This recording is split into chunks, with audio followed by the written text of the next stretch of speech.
Sermón de las 7 palabras. Primera palabra. Padre, perdónalos porque no saben lo que hacen.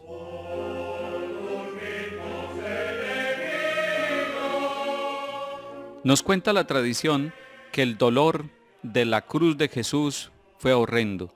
En el tiempo de Jesús se acostumbraba a crucificar a los malhechores, a los malditos, como dice la Sagrada Escritura. Pero allí no estaba en este viernes un maldito en la cruz, estaba el Hijo de Dios.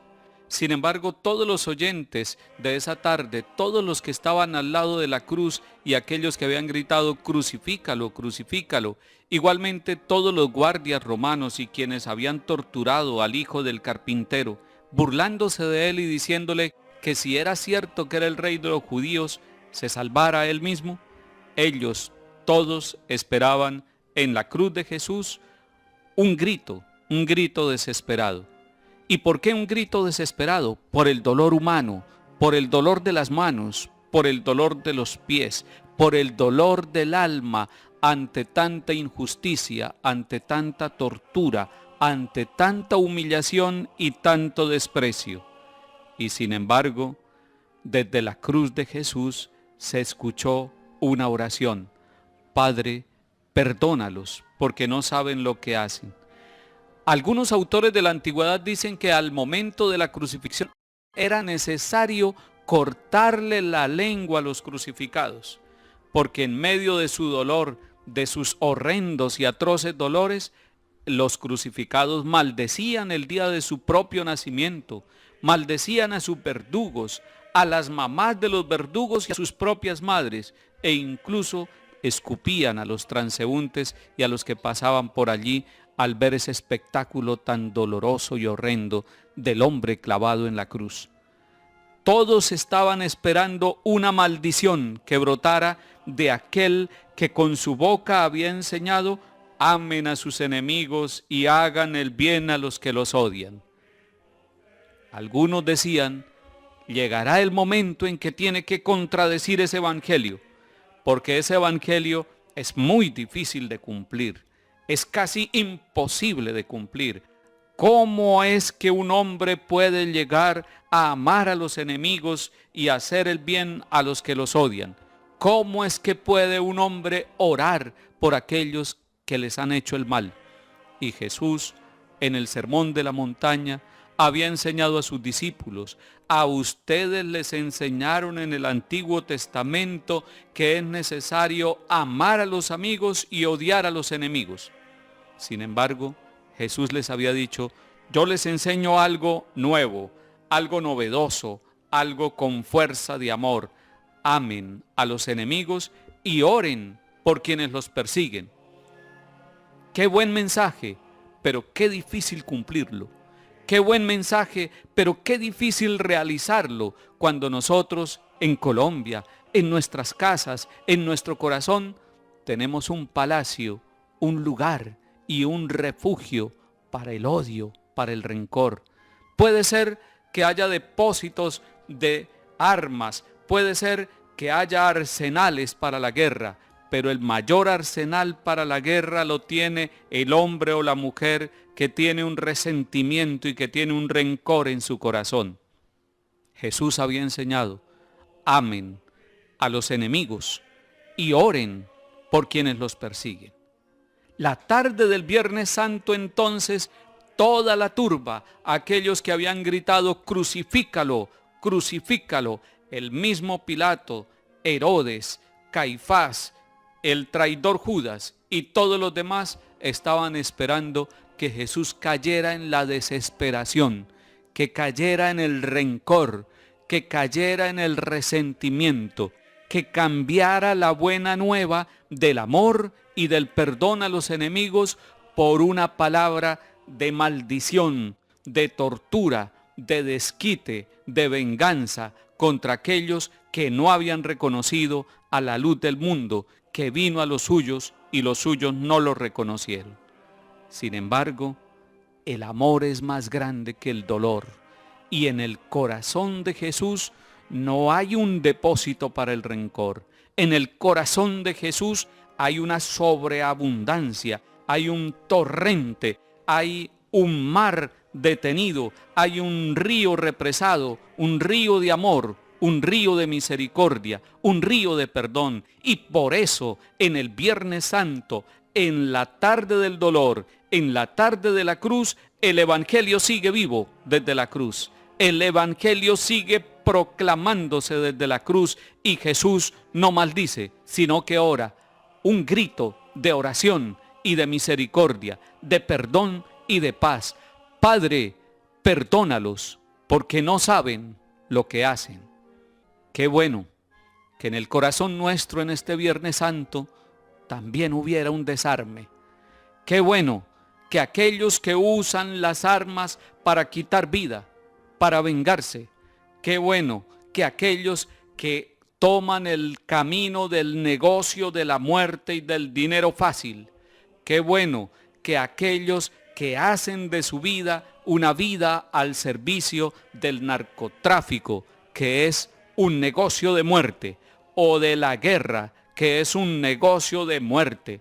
¿Qué tal que en los corazones de los que están en los caminos de la muerte entrara Jesús para sacar el odio, para sacar el rencor, para quitar el corazón de piedra y para poner un corazón renovado en el espíritu, un corazón de carne que pueda decir a los demás también: Padre, perdónalos porque no saben lo que hacen? Si un día hombres y mujeres, católicos o no católicos, abren el corazón propio, el corazón endurecido, para el corazón nuevo y quitar el corazón envejecido, si ponen el corazón de Cristo en su corazón, si hablan como Él habló, si piensan como Él pensó, si viven como Él vivió, si oran como Él oró, podrán decir también: perdónalos, porque no saben lo que hacen.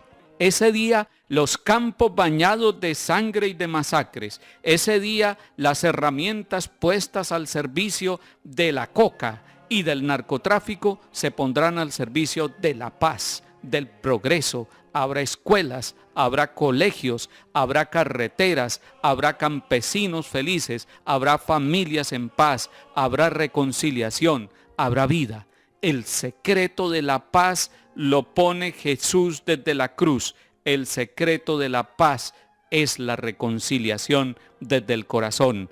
Esa tarde no estaba un maldito en la cruz, estaba el Hijo de Dios, y por eso Él no maldijo, por eso perdonó. Padre, perdónalos, porque no saben lo que hacen.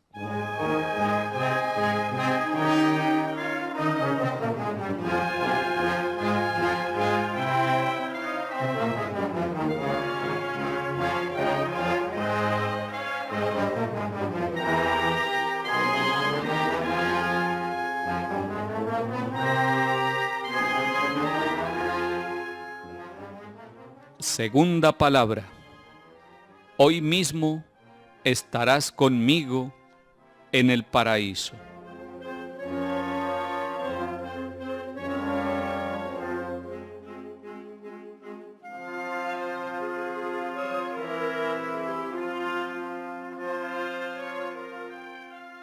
Cuenta una leyenda muy antigua que cuando San José y la Virgen María iban huyendo hacia Egipto con el niño para defenderlo del rey Herodes malvado que buscaba a los niños recién nacidos para matarlo, llegó a un lugar solitario cerca de Egipto, esta familia peregrina, desplazada de Nazaret.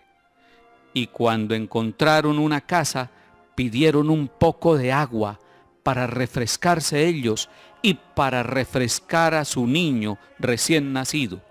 Y cuenta esa hermosa y antigua leyenda que la mamá de un niño también pequeño que estaba allí en aquella casa donde se albergó la Virgen y San José con el niño Jesús, estaba muy enfermo, estaba contagiado de la lepra.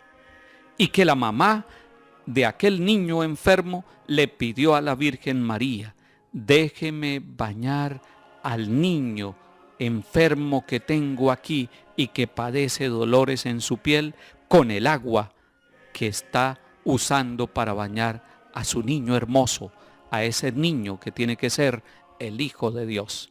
Y mientras se bañaba el niño enfermo, se sanó.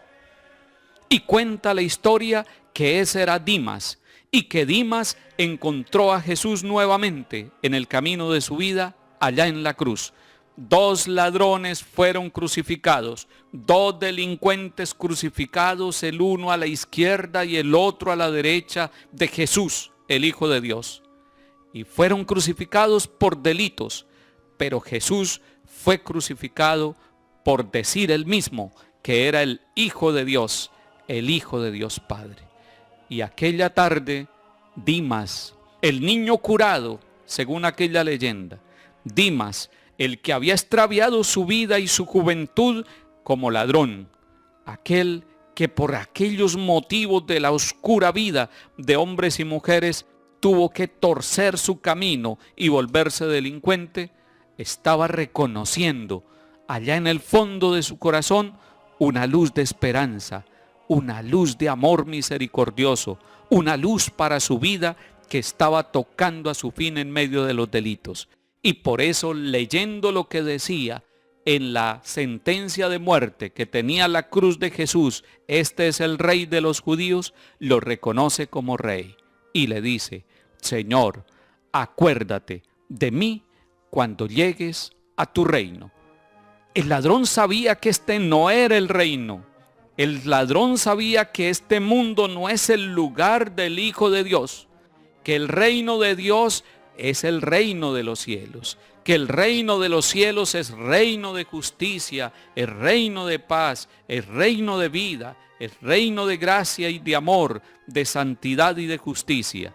Y entonces se dio cuenta que Herodes no era el rey, que Herodes no era el emperador que salvaba, que era un reizuelo, un rey pequeño, un rey político, un rey económico, un rey que muere, pero que esa tarde él estaba agonizando y sentenciado a muerte junto al verdadero rey. Había encontrado el rey, había encontrado la puerta del reino, había encontrado el camino de la vida, había encontrado con sus propios ojos el tesoro que nunca pudo robar. Y en este momento el ladrón que estaba agonizando y sufriendo ante Jesús y cerca de Jesús, en medio del dolor, puede reconocer a su Señor. Señor, acuérdate de mí cuando estés en tu reino. No nos hubiera sorprendido que hubiera sido otro y no un ladrón el que hubiera reconocido al Señor y el que le hubiera pedido estar en el paraíso, el que le hubiera pedido: acuérdate de mí cuando estés en tu reino. Hubiera podido ser la pareja de novios que en Caná de Galilea recibió de María y de Jesús el primer milagro, convertir el agua en vino. Había podido ser Lázaro, a quien había sido resucitado, el que dijera: acuérdate de mí, Señor Jesús, cuando estés en tu reino. Había podido ser Jairo y su hija, la hija de Jairo, la resucitada, la que dijera esa frase. Había podido ser el hijo de la viuda de Naín, a quien Jesús le dio vida también. Había podido ser el ciego de nacimiento curado, el endemoniado de Gerasa que había quedado libre, o cualquier otro de los curados. Pero sin embargo, no fue ninguno de aquellos que recibió un milagro del Señor el que reconoce al Rey de Reyes y Señor de Señores clavado en la cruz. Fue un ladrón y eso es un misterio.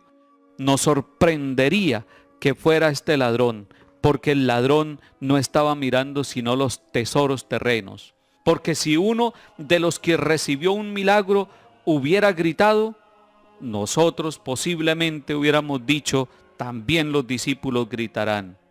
Pero aquella tarde fue un ladrón el que reconoció a Jesús. Jesús estaba en silencio.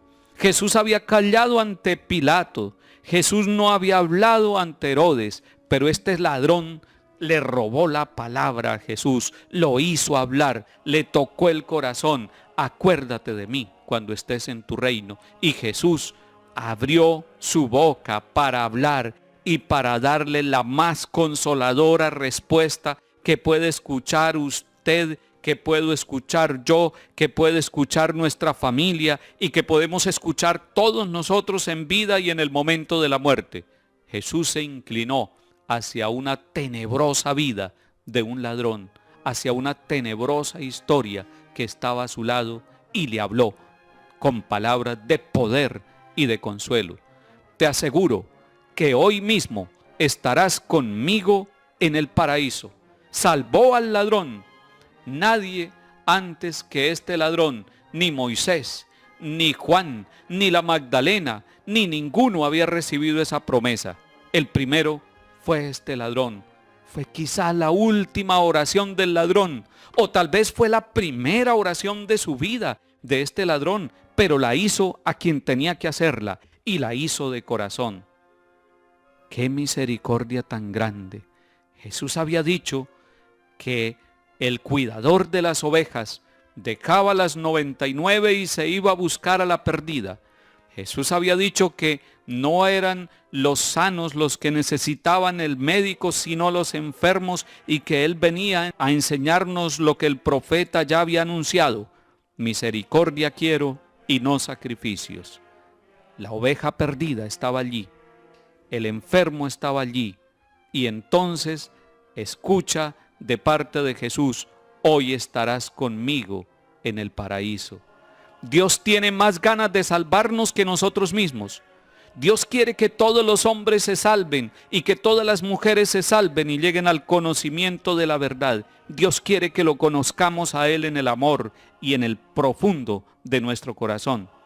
Dios tiene ganas de salvar la humanidad y hace todo lo posible por salvar a la humanidad. Entrega lo que más ama, entrega a su propio Hijo, está en la cruz. Hoy estarás conmigo en el paraíso. Qué hermosa frase. Y cuenta otra historia que uno de los santos, San Jerónimo, que tradujo la Biblia, la Sagrada Escritura, del griego al latín y del hebreo al latín, tuvo cara a cara una visión con Dios. Y Dios le decía: ¿qué me entregas, Jerónimo? Y Jerónimo le dijo con orgullo: te entrego mis obras escritas, te entrego mis libros científicos y teológicos. ¿Qué me entregas, Jerónimo? Te entrego mis riquezas personales, te entrego mi cuerpo. Y Dios seguía preguntándole: ¿qué me entregas? ¿Qué es lo que me entregas y qué falta que me entregues, Jerónimo? Y el Señor mismo le dijo: Jerónimo, entrégame tus pecados. Este ladrón le entregó los pecados a Jesús. Si usted, mi querido amigo o amiga, escucha las palabras de Jesús: entrégame lo que tienes, entrégale también tus miserias, entrégale tus dolores, entrégale tus pecados. Busca el sacramento de la reconciliación, busca el sacramento de la confesión y dile al Señor: aquí traigo mis miserias, aquí traigo mis vasijas llenas de pecados para cambiarlas por tu misericordia. Aquí traigo mi infierno para cambiarlo por el paraíso. Aquí traigo mis enfermedades para cambiarlas por salud. Aquí traigo mis maldades para cambiarlas por bondades. Traigo mis cadenas y mis esclavitudes para cambiarlas por libertad, la verdadera libertad, la del hombre sincero, la del hombre honesto, la de la familia que se reconcilia, la de aquel que reconoce los pecados. Dichoso aquel que dice con el Salmo 50, misericordia, Dios mío, por tu bondad, por tu inmensa compasión, borra mi culpa, lava del todo mi delito, limpia mi pecado. Dichoso aquel que no se para como el fariseo delante del Señor para decir: yo soy un santo, yo no he cometido pecado, mis manos no están manchadas. Dichoso aquel que se arrodilla en el último lugar y se inclina, y con el corazón contrito, con el corazón sufrido por la historia de pecado, como este ladrón, puede decir: misericordia, Dios mío, por tu bondad. Aquí está ante tu presencia el hombre pecador, la mujer pecadora, el que busca reconciliación, y el que busca la reconciliación la encuentra en el Señor. El que se ha confesado ha escuchado con consuelo y esperanza, con amor y gratitud, la frase del sacerdote que dice: yo te absuelvo de todos tus pecados, pero no porque el sacerdote tenga poder para eso, sino en el nombre del Padre y del Hijo y del Espíritu Santo. Amén, en el nombre de la Iglesia. Felices los que se confiesan, felices los pecadores que buscan al Señor. Feliz culpa la de aquel ladrón que lo llevó al patíbulo de la cruz, porque se encontró con la fuente de la misericordia, que es Jesús. Hoy estarás conmigo en el paraíso.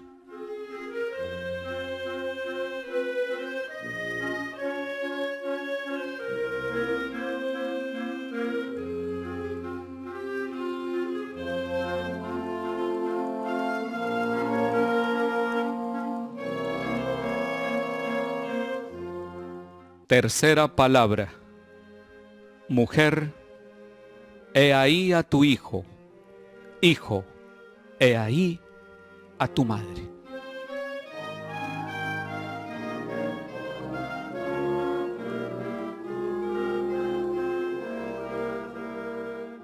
El día de la primera anunciación fue un ángel el que llegó a hablarle a la Virgen María. El día de la segunda anunciación ya no es un ángel, es el Hijo de Dios, el Hijo de María, el Hijo de sus entrañas, el Hijo único que está muriendo en la cruz. El día de la primera anunciación, un ángel pasó por delante de todas las reinas coronadas de este mundo, por frente a las casas de los palacios de mujeres poderosas, y llegó a una casa humilde de Nazaret, a la casa de José y de María, a la casa de un carpintero y de una mujer hermosa, de una mujer limpia y pura, elegida por Dios para ser la madre del Salvador. Ese día fue la primera anunciación y el ángel le dijo: vas a concebir y dar a luz un hijo y le pondrás por nombre Jesús, Emmanuel, que significa Dios con nosotros. Pero aquí, en la segunda anunciación, Jesús, muriendo en la cruz, está mirando con ojos de hijo y con ojos de Dios a María, y le habla, y esta es la segunda anunciación para María: madre, he ahí a tu hijo. Hay una nueva Navidad junto a la cruz. Aquella Navidad primera fue en Belén, en medio de la pobreza, en medio del sufrimiento, en medio del dolor de aquellos que no tienen casa propia, en medio de aquellos que tienen que vivir por arriendo, y al Dios con nosotros, al Salvador del mundo, nacido en el vientre de María, nacido en el hogar de José, el de Nazaret, también le correspondió vivir por arriendo, sin casa propia. Llegó a este mundo en medio de la pobreza. Pero ahora, este segundo anuncio a María y esta segunda Navidad es una Navidad también en el dolor, es junto a la cruz. Jesús, el Hijo de Dios, le está diciendo a su Madre Santísima que va a engendrar un hijo y que va a ser madre de ahora en adelante de la Iglesia, de los apóstoles, de la humanidad, de todos los 5 continentes, de todas las razas. He ahí a tu hijo. Y María fue recibida por Juan, y Juan recibió a María. Hay algunos que se atreven a decir que la Santísima Virgen María no es virgen, que es imposible, pero la misma Sagrada Escritura los desmiente y los desarma y les aclara y les muestra la verdad. Es que nada es imposible para Dios, nada es imposible para Dios. Hay algunos que dicen María tuvo más hijos, y hoy quiero decirles que sí tuvo más hijos, que María tuvo más hijos, que los hijos de María somos nosotros. María no tuvo solamente a Jesús, sino que en Él nos tuvo a nosotros, millones y millones de hijos y de hijas a través de la historia. Y algunos que son capaces de negar la maternidad virginal de María tendrán que reconocer que María es madre de Cristo y es madre de la iglesia, y que allá junto a la cruz te recibió, me recibió, nos recibió a nosotros como hijos de ella también. Dichoso tú que amas a María, dichoso tú que amas a aquella que te dio a luz un día y que es tu mamá, y que mamá solamente hay una en la tierra y una en el cielo. Dichoso tú que puedes mirar con ojos de hijo a María Santísima. He aquí a tu hijo, qué hermosa herencia. He ahí a tu madre, ella es nuestra madre, la recibimos en la cruz. Cómo me gusta ver a mamás en los distintos pueblos criando a sus hijos, acompañándolos, respetándoles la vida, no teniendo miedo a la maternidad, cumpliendo esa misión bellísima que Dios les ha dado. Cómo son valientes nuestras madres, cómo luchan en medio de la pobreza, cómo mantienen la alegría en medio de las limitaciones y del dolor. Felicitaciones, mamás de todas las edades, las mamás jóvenes, las mamás adultas, las mamás ancianas, las que ya murieron, que estén en el cielo. Qué hermosas, qué importantes, qué necesarias son las mamás. Pero qué tristeza cuando vemos mamás que asesinan a sus hijos en el vientre. Y muchas veces presionadas por aquel que las embarazó. Y muchas veces presionadas por el abandono de aquel irresponsable que no cumple la misión de ser papá y de ser esposo. Qué triste ver a las mujeres sometidas a la prostitución. Qué triste ver a las mujeres con camuflado de guerra y de violencia, porque si hay algo propio de la maternidad es la vida, y si hay algo propio de la guerra es la muerte.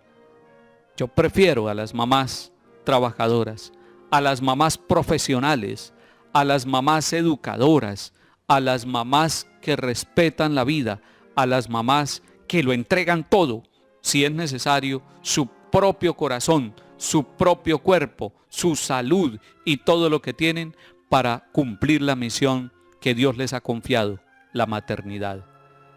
Benditas mamás que están al pie de sus hijos en el dolor, en la enfermedad. Conozco a muchas mamás sufriendo porque ven a sus hijos enfermos. Conozco a muchas mamás sufriendo porque ven a sus hijos por caminos de muerte. Conozco a muchas mamás sufriendo porque se sienten abandonadas. Pero quiero decirles, en medio del dolor, en medio de la fatiga de ser mamás y del abandono y la pobreza, tienen una gran riqueza, tienen a María, porque ustedes mamás son hijas de María, la que recibimos en la cruz, la que nos dio Jesús allá en el Viernes Santo. Hijo, ahí tienes a tu madre. Nosotros no somos huérfanos, nosotros somos hijos de María, nosotros tenemos nuestra madre en el cielo, nosotros tenemos nuestro corazón puesto en ella, y un día recibiremos el abrazo tierno de mamá, y un día recibiremos el beso de María, y la miraremos cara a cara y le diremos: hermosa madre, oh María, madre mía, qué hermosa eres. Gracias por estar junto a Jesús allí en la cruz, porque tú escuchaste, María, de la propia voz de tu Hijo amado, que nos estaba entregando a nosotros como hijos tuyos, los hijos de la iglesia. Gracias, María, por ese infinito amor para con nosotros. Bendice a todas las familias de nuestra región. María Santísima, acompaña a papás y mamás para que cumplan esa misión de tener la vida, de respetar la vida, de acompañar la vida, de dar la vida, para que todos podamos crecer en una familia limpia, honesta y digna. Gracias, María, por acompañar a las mamás trabajadoras. Gracias, María, por acompañar a las mamás del campo y del pueblo. Gracias, María, por la alegría de tenerte como madre.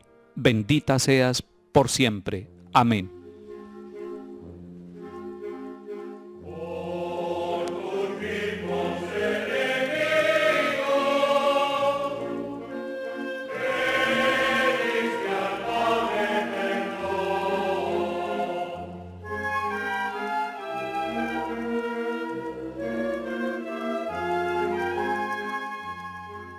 Cuarta palabra. Dios mío, ¿por qué me has abandonado?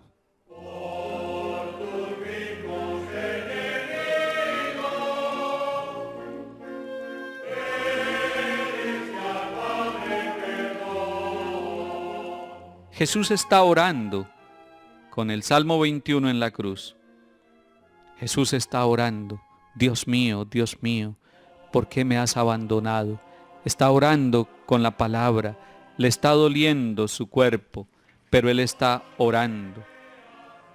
Allí está Jesús, orando con toda la humanidad, con hombres y mujeres que pueden sentir en algún momento de la vida que han sido abandonados por Dios. Pero recuerden esa frase del profeta Isaías en el Antiguo Testamento.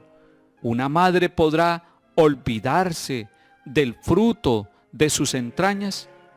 Y es que es muy difícil que una mamá se olvide del fruto de su dolor, del fruto de su parto, del fruto de sus entrañas.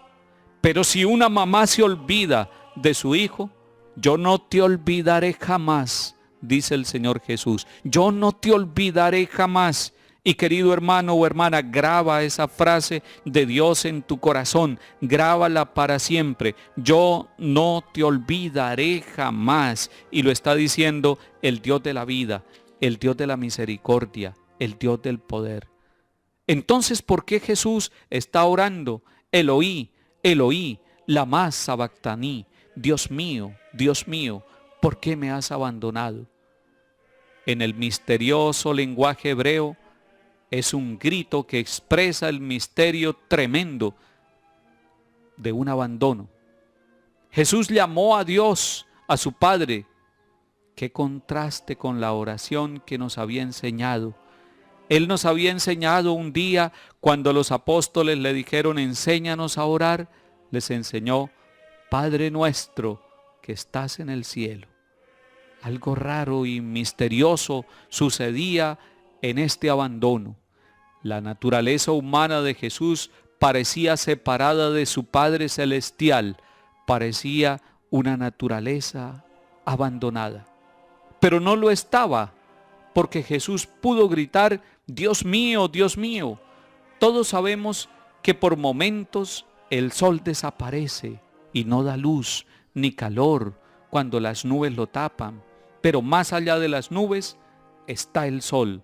De la misma manera, el Padre pudo haber desaparecido a los ojos de Jesús en el momento terrible en que tomó sobre sí los pecados del mundo, pero más allá de la agonía estaba Él, su Padre.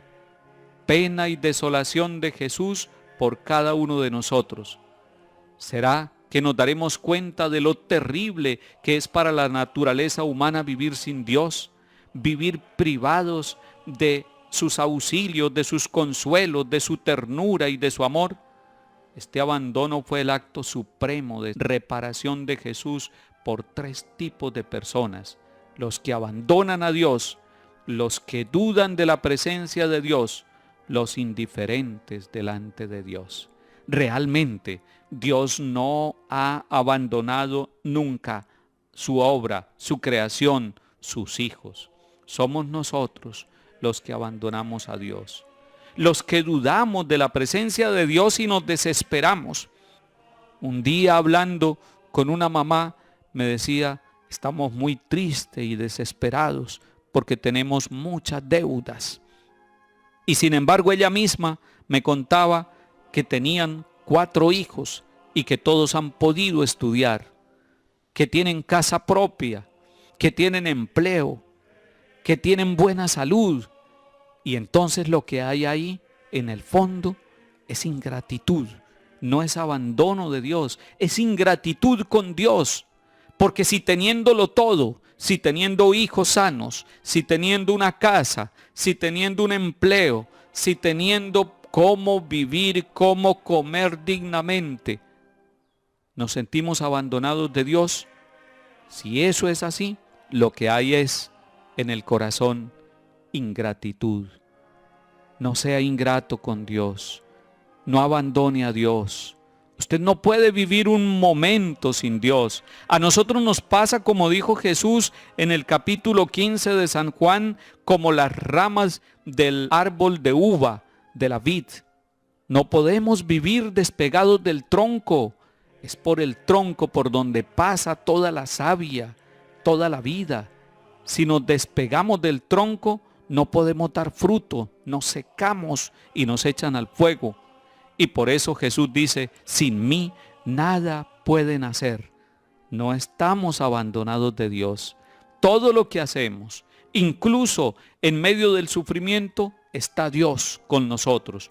No nos abandona. ¿Por qué Jesús expresa este dolor? Lo expresa, pero lean ustedes el Salmo 21 completo y encontrarán que Jesús, nuestro Señor, está llamando a Dios de todas maneras con el corazón. Está sintiendo el dolor, pero lo está buscando a Él.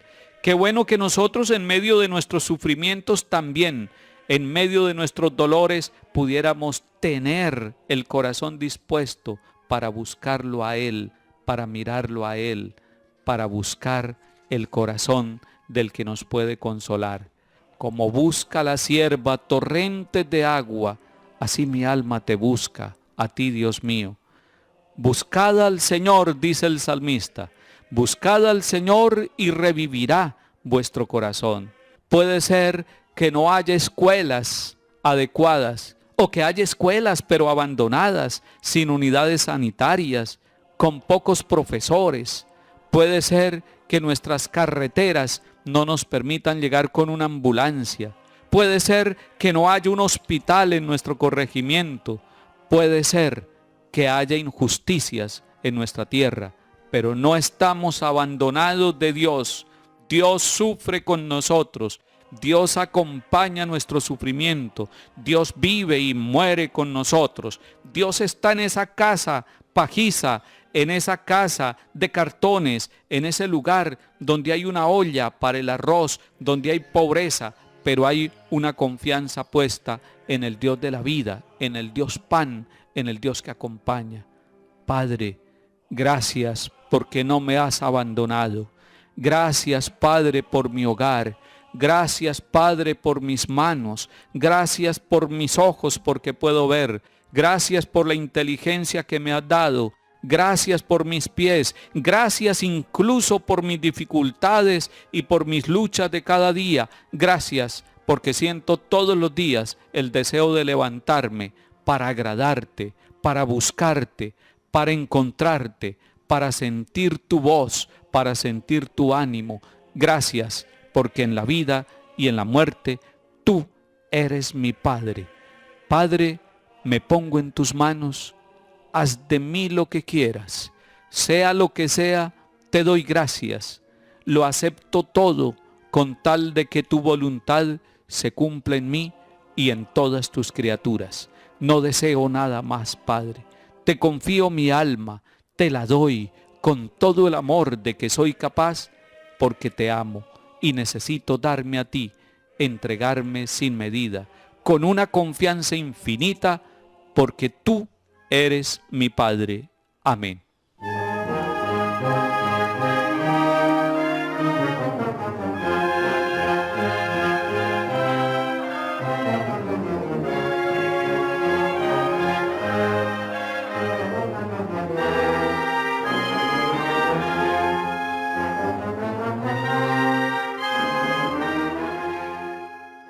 Quinta palabra.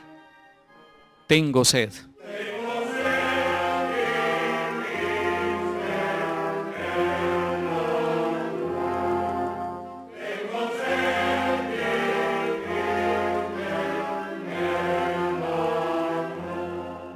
Esta palabra la pronuncia Jesús en la cruz, en la tarde de la cruz.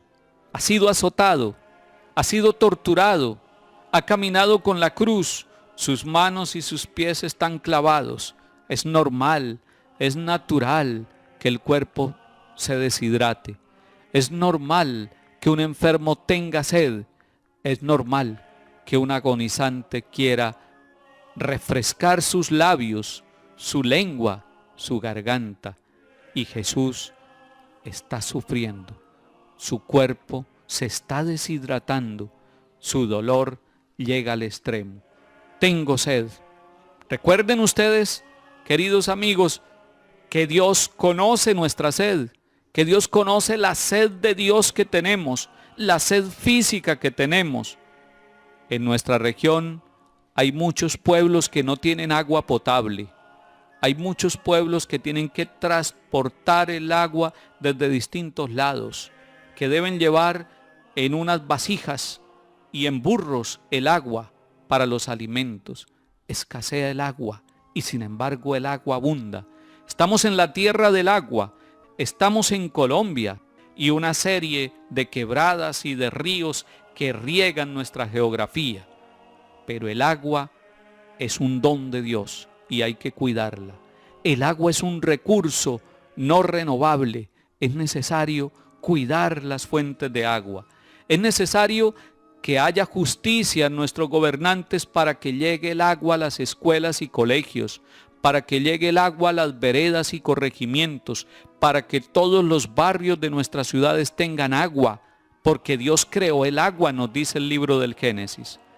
El pueblo de Israel, en su camino por el desierto, en su peregrinar de 40 años, también sintió sed y le reclamó a Moisés. Tenían hambre y sed, querían regresarse hacia la esclavitud. Habían sido liberados por Dios portentosamente y habían cruzado el Mar Rojo a pie y habían muerto el faraón y sus mejores capitanes cuando las aguas se juntaron. El agua había sido signo de libertad. Pero cuando están en el desierto, sienten sed. No hay agua, hay solo arena y sol, es desierto. Y hay hombres y mujeres peregrinando, y hay niños y hay enfermos peregrinando. Y le reclaman a Dios, y le reclaman a Moisés.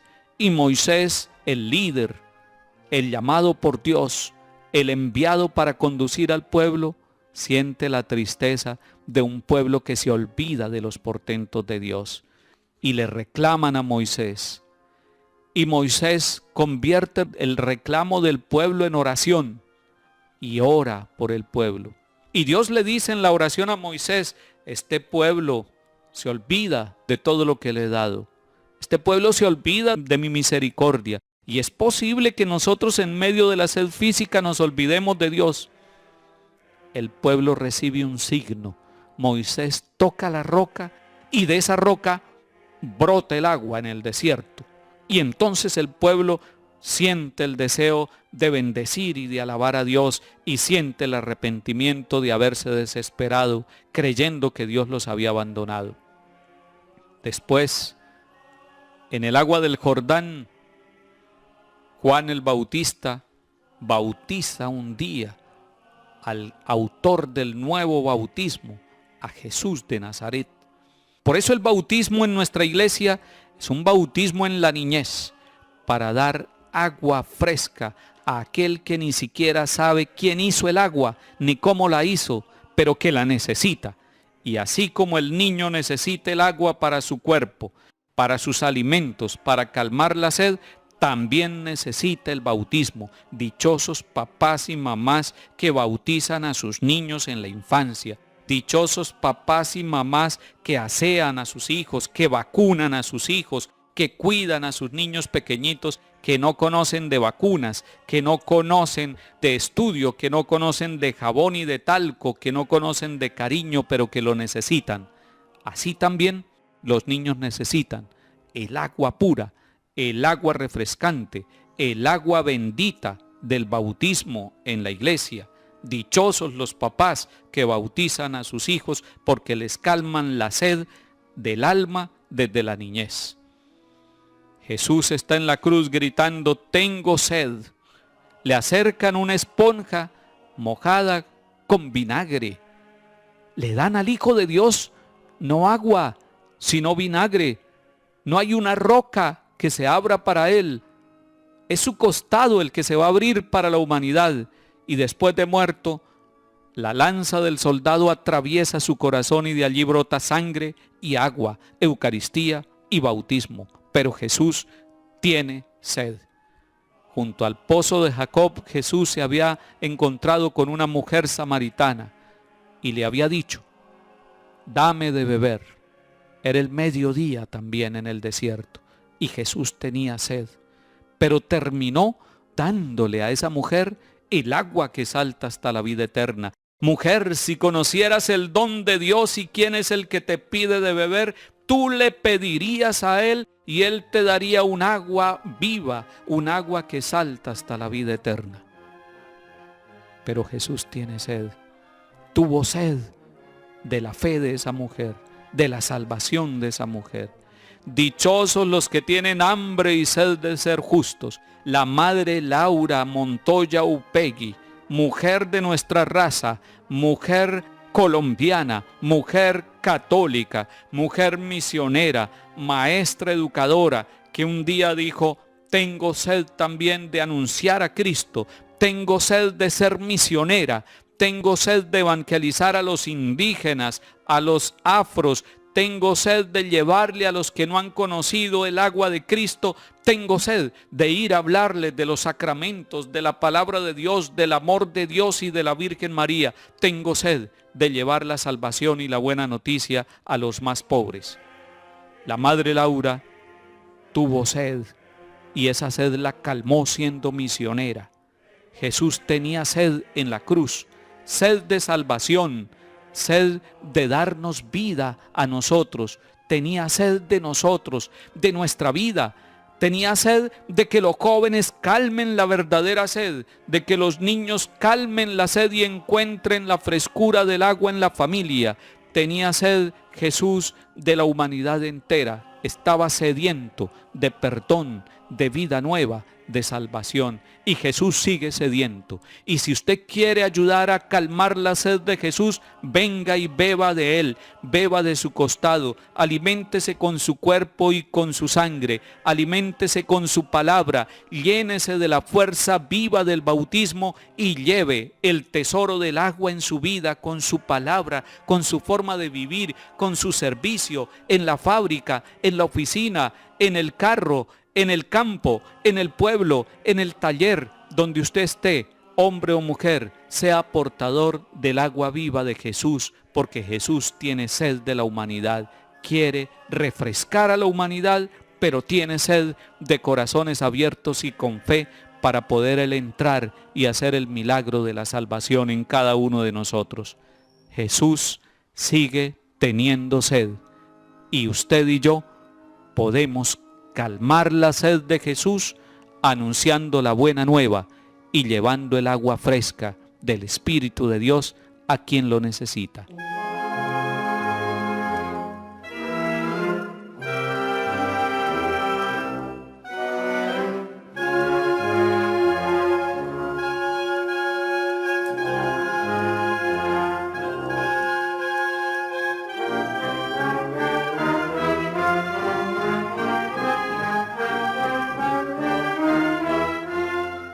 Sexta palabra, todo se ha cumplido. En su divina misericordia, el Padre Celestial quiso devolver al hombre la gloria que tenía primero, y fijándose en que el retrato fuera igual al original, Dios, que había creado a imagen de su Dios, decidió mandarlo a la tierra, para que la tierra viera una vez más la forma que Dios quiso dar al hombre. A fin de llevar a término esta labor, la omnipotencia divina usó elementos de derrota para obtener sus logros. Así participaron en la economía de la salvación, de la redención humana, las tres cosas que cooperaron en la caída de los primeros seres humanos: El obediente hombre Cristo se presentó en lugar del desobediente hombre Adán. La humilde Virgen de Nazaret reemplazó a la orgullosa mujer Eva. El árbol de la cruz reemplazó al árbol del jardín del Edén. Se estaba formando la nueva creación. Y allí en la cruz, Jesús, el nuevo Adán, el nuevo ser humano, y allí en la cruz, la nueva Eva, María, la obediente, la que le dijo sí a Dios. Y allí había ya un árbol, no del fruto del bien y del mal, sino el árbol de la cruz, donde iba a germinar la humanidad nueva. Qué misericordia tan grande, se estaba cumpliendo la misión de Jesús. Qué bueno es llevar la misión hasta las últimas consecuencias. Qué duro es muchas veces el camino para llegar a la meta. Pero Jesús está diciendo, todo está cumplido. Qué bueno que nosotros no dejemos a mitad de camino lo que hemos empezado. Qué bueno que el Señor Dios lleve a feliz término la obra que comenzó en nosotros, en usted y en mí, en cada uno de nosotros, en su familia y en el mundo entero. Qué bueno que nosotros podamos poner todo de nuestra parte y que al final de la vida podamos decir, todo está cumplido, Padre. Hemos cumplido, hemos sido obedientes, no hemos desobedecido tu plan de salvación y Jesucristo el Señor aprendió en medio del sufrimiento a ser obediente y porque obedeció a Dios Padre se rebajó hasta someterse a la muerte y una muerte de cruz, dice San Pablo en la carta a los Filipenses, y por eso Dios lo levantó y le dio el nombre sobre todo nombre, de modo que al nombre de Jesús toda rodilla se doble en el cielo y en la tierra. Fue la obediencia de Jesús la que lo llevó por la cruz a la luz, por la cruz a la salvación, por la cruz al cielo, por la cruz a la vida nueva. Todo está cumplido. Ha hecho todo bien Jesús. Pasó por el mundo haciendo el bien. El mismo Pilato no encontraba delito en este hombre. No sabía por qué condenarlo y sin embargo el pueblo le gritaba, crucifícalo, crucifícalo. Y la mujer de Pilato le mandó decir a su esposo el gobernador, deje en paz a ese hombre porque he tenido pesadillas con él toda la noche. Es un hombre justo. Pilato sabía que estaba condenando a un hombre justo. Pilato sabía que estaba quedando bien con la gente que lo presionaba a él como líder político, pero estaba quedando mal con su conciencia, con su esposa, con su familia, con Dios. Porque Jesús todo lo había hecho bien. Sanó a los enfermos, perdonó a los pecadores, a todos les dijo que Dios nos ama. Había hecho bien su obra y su misión. Qué hermoso es ver a un papá, a una mamá, jubilados, ancianos, canosos, sin salud muchas veces, pero con un corazón entero, diciendo, he cumplido la misión. Y generalmente la misión en la familia es grande. Es misión de ser esposo fiel. Es misión de ser papá amoroso, exigente, educador, de buen testimonio. Los casados saben que tienen esas dos grandes misiones. La misión de ser esposos, y se necesita mucha comprensión, mucho diálogo, mucho amor, pero sobre todo mucha oración para poder llegar hasta el final. Algunos por distintos motivos no logran llegar a la meta para decir todo está cumplido. Algunos se quedan a mitad de camino y se divorcian. Algunos se separan incluso peleados. Y los hijos ven esa tragedia de la separación de papá y mamá. Ellos no pueden decir, todo está cumplido, Señor. Hemos cumplido la misión que recibimos en el día del matrimonio, de ser fieles en la salud y en la enfermedad, en la tristeza, en la alegría, en la riqueza y en la pobreza, hasta que la muerte los separe. Hay algunos que no pueden decir, todo está cumplido y lo he cumplido según tu voluntad. Hay algunos que tienen que decir, todo está incumplido. Ustedes y yo tenemos una misión en la iglesia, en la sociedad, en la familia. Por favor, no dejen a mitad de camino, no se desanimen. Puede haber muchos motivos para desanimarse y dejar incompleta la misión. Pero miren al crucificado, porque el crucificado dice, todo está cumplido. Allí hubo obediencia. Allí estaba Jesús, el obediente, el nuevo Adán. Allí estaba María, la nueva Eva, la que dijo, hágase en mí según tu palabra. Allí está la cruz, el árbol de donde brota la vida para toda la humanidad. Entonces la cruz no es el lugar del maldito. La cruz es el lugar del Hijo de Dios que ha cumplido la misión del Padre. La cruz es el lugar del amor hasta el extremo. Nos dice San Juan en el Evangelio que leemos el Jueves Santo en la tarde, que Jesús, habiendo amado a los suyos, los amó hasta el extremo. Les lavó los pies a cada uno de ellos y se puso al servicio de ellos. Pero el Viernes Santo en la cruz hizo el mayor de los servicios a la humanidad entera. Cristo se hizo el diácono y el servidor de todos y sigue sirviéndonos desde la cruz. Entonces la cruz no es el lugar del maldito, sino el lugar del servidor que cumple la misión hasta el final, la misión del amor hasta el extremo, la misión de la fidelidad, la misión de la obediencia total al Padre. A Abraham, Dios le regaló un hijo en el hogar de su esposa Sara, a pesar de que ellos eran ancianos y estériles, porque para Dios nada es imposible. Les regaló a su hijo Isaac, el hijo de la promesa. Y cuando ya el niño podía caminar, Dios le pide a Abraham, toma a tu hijo y ve al lugar que te señalo y sacrifícamelo. Y van caminando en esa escena, el padre y el hijo junto al lugar del sacrificio. Y el niño por el camino pregunta, tenemos la leña, tenemos el fuego, tenemos el cuchillo para el sacrificio, pero ¿dónde está el cordero? Dios le había pedido a Abraham que sacrificara lo que más amaba, que sacrificara a su hijo. Y Abraham se dispuso a entregarle el hijo al Dios que se lo había dado. Pero Dios le dijo, detente Abraham, he probado la fe, tu obediencia, una fe total. Has estado dispuesto a entregarme lo que más amas, al hijo de la promesa, al hijo de la ancianidad, al hijo de Sara, a Isaac. Detente, no le haga daño al niño. Pero en la cruz de Jesús, el Padre Celestial fue mucho más allá que el mismo Abraham. El Padre Celestial entregó lo que más amaba, a su propio Hijo, por nosotros, por nuestra salvación. Todo está cumplido. Cumplió la misión de anunciar el reino.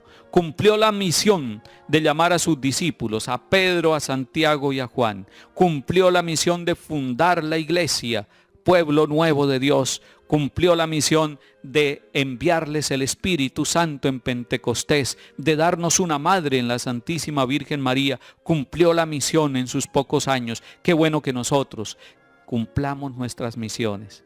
Qué bueno que los servidores públicos cumplan su misión y no se adueñen del presupuesto de los más pobres. Qué bueno que los militares cumplan su misión y no violen los derechos humanos de los campesinos y de las víctimas de nuestra región. Qué bueno que nosotros los sacerdotes cumplamos nuestra misión y nos dediquemos a las obras de Dios, a las obras de la iglesia y del altar, a predicar el evangelio del reino, el evangelio de la paz. Qué bueno que nosotros los sacerdotes seamos fieles a nuestra misión a pesar de nuestras fragilidades. Qué bueno que papás y mamás, a pesar de la debilidad y de la fragilidad y del sufrimiento humano y de las propuestas que les pueden hacer en el día de hoy para que abandonen sus hogares, para que no cumplan la misión de esposos y de papás, puedan decir como Jesús, Padre, todo está cumplido.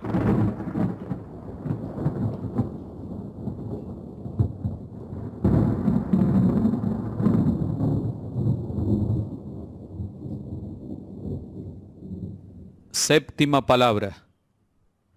Padre, En tus manos encomiendo mi espíritu.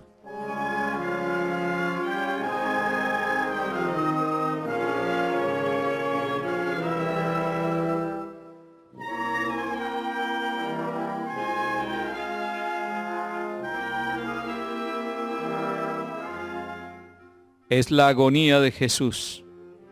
Y Jesús en la primera palabra había dicho: Padre, perdónalos porque no saben lo que hacen. Y en su última palabra está diciendo: Padre, en tus manos encomiendo mi espíritu. Y cuando los discípulos le pidieron: enséñanos a orar, él había dicho: cuando oren, no digan muchas palabras, digan Padre. Abba se decía en arameo. Jesús les enseñó y pronunció la palabra de Dios. Ya no lo llama Yahvé, no lo llama Yahvé Sebaot, el Dios de los ejércitos, no lo llama Elohim, no lo llama de ningún otro nombre, no lo llama Jehová, lo llama Padre, lo llama en arameo, la lengua de María y la lengua de José y la lengua de Jesús, lo llama Abba, Abba, Padre mío, Padrecito mío. Y así había empezado sus palabras, sus últimas palabras en la cruz. Abba, Padre, perdónalo, yo sé que tú eres el Dios de la misericordia. Y así termina también su última palabra: Abba, Padre, en tus manos encomiendo mi espíritu. Jesús había enseñado en el capítulo 15 de San Lucas, y léanlo ustedes, queridos hermanos, allá en sus casas. Lean el capítulo 15 de San Lucas. Él había enseñado que un padre tenía 2 hijos y que el hijo menor le pidió la parte de la herencia y se fue de la casa y la malgastó. Y que cuando llegó la crisis de este joven, empezó a pensar: dejaré estos malos caminos y estos vicios. Dejaré de comer como los cerdos. Me levantaré e iré a la casa de mi padre. Atención con eso. Iré a la casa de mi padre. Este hombre, este joven, en medio del error cometido, de su pecado de irse de la casa y de la cercanía del padre, guardaba en su corazón el recuerdo, el anhelo, la nostalgia del Padre, y esa nostalgia la sentimos nosotros, porque San Agustín nos dice: nos hiciste, Señor, para ti, y nuestra alma vive inquieta hasta que no descanse en ti. Nosotros somos del Padre, nosotros queremos volver a la casa del Padre como el hijo pródigo, y este muchacho se puso en camino hacia la casa del Padre. Se fue hacia la casa con todos sus harapos, oliendo mal por el pecado, porque el pecado hace oler mal a los jóvenes, hace oler mal a los adultos, el pecado hace oler mal a hombres y mujeres, a la humanidad entera. Pero maloliente, y con sus harapos, y con su tristeza, y sin riquezas humanas, dijo: iré a la casa de mi padre y le diré que ya no me trate como un hijo, que no merezco llamarme hijo de él, que me trate como un jornalero simplemente, pero quiero estar en la casa del Padre, al menos verlo ahí cerca. Y se puso en camino. Y el Padre lo espera. El Padre lo había esperado pacientemente. El Padre sabía que él iba a regresar un día.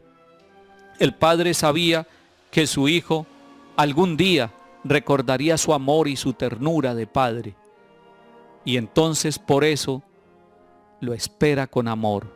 Y cuando lo ve venir de lejos, desfigurado como venía, sucio como venía, lleno de pecado como venía, sin embargo, en medio de esa desfiguración del hijo que se había ido de la casa un día, ve la figura del hijo y se enternece, se conmueve y corre y lo abraza y lo besa.